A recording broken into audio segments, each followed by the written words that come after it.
When Russian forces invaded Ukraine on February 24th, millions of lives were disrupted. People were forced to choose between living in a war zone or fleeing to safety. On that day, we spoke to a teenage girl named Sasha Bondar, living in southeast Ukraine. She described the chaos and uncertainty brought about by the invasion. And Sasha joins us again now from where she and her family are staying in eastern Ukraine. Thank you for being with us again. So the last time we spoke, you told us that you were still able to access the internet and television. You had access to food and medicine. Has any of that changed since the invasion? As if Russians occupied my town completely, so we don't have access to the Ukrainian television that we usually had, and now we just have the Russian television, which is a whole another story. We have a lot less food in the stores, but most of all, it's fine. You still can get stuff you need to get, but it's been tough. Yeah. I'm curious if you understand Russian, and do you know what Russian television is saying about what's happening in your country? Yes, I'm fluent in both Russian and Ukrainian, so I understand everything completely. And what are they saying? Well, let's say a lot of information that is not true. Let me put it that way. Okay. Can you? Yeah. So I'm curious, Sasha, because we've done some reporting. In fact, we had a report this morning that people in Russia are hearing a very different narrative as to what you are experiencing on the ground in Ukraine. A lot of the propaganda in Russia seems to be focused around either liberating Ukraine or rooting out neo-Nazis in Ukraine, even though we should remind our audience that President Vladimir Zelensky is Jewish. And there's a strong sense of nationalism running through the propaganda in Russia, where the experience on the ground is very different. We just reported on a maternity ward that was destroyed by Russian mortar fire. So what do you hear that's being broadcast to you in Ukraine? We hear basically, if you mean like Ukrainian news, we hear basically everything that you hear, but we may hear it like faster because it goes, well, right on the next street, let's say. But when it comes to Russian news, I don't even want to talk about it, honestly.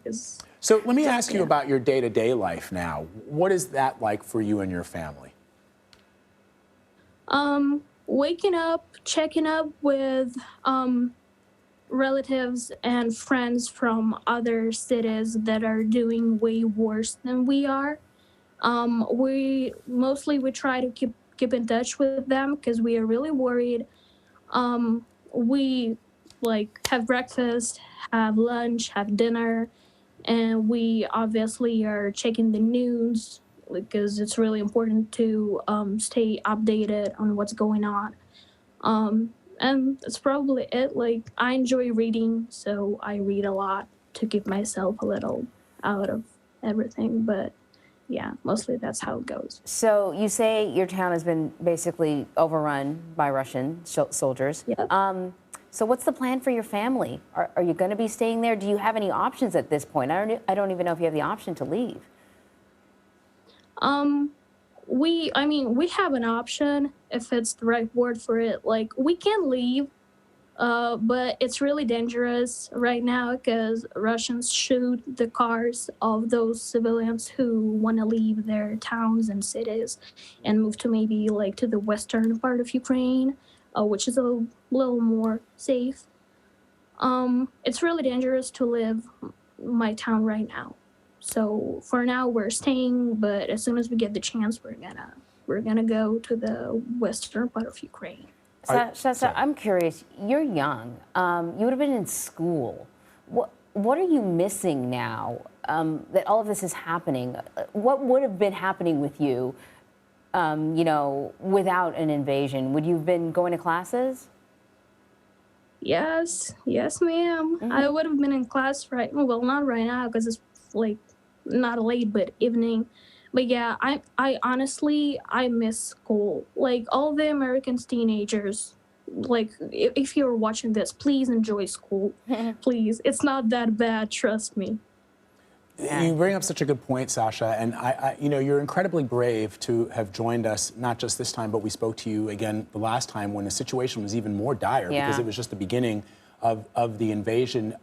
But I wonder, are you at all frightened, at night when you turn out the lights and you prepare for sleep? I mean, what goes through your mind? Yeah, probably. Yeah, I would say yes. I'm frightened because I literally don't know what's gonna happen tomorrow. But I try to not think about it. I said that I enjoy reading, so this thing probably gets me out of my bad thoughts. Um, but yeah, mentally, it's really exhausting. Like this whole situation is exhausting, both like physically and mentally, because you literally don't know where you're gonna wake up to. Yeah. And you just said something that I think is so important, Sasha, for everybody who's watching you now on our air to understand.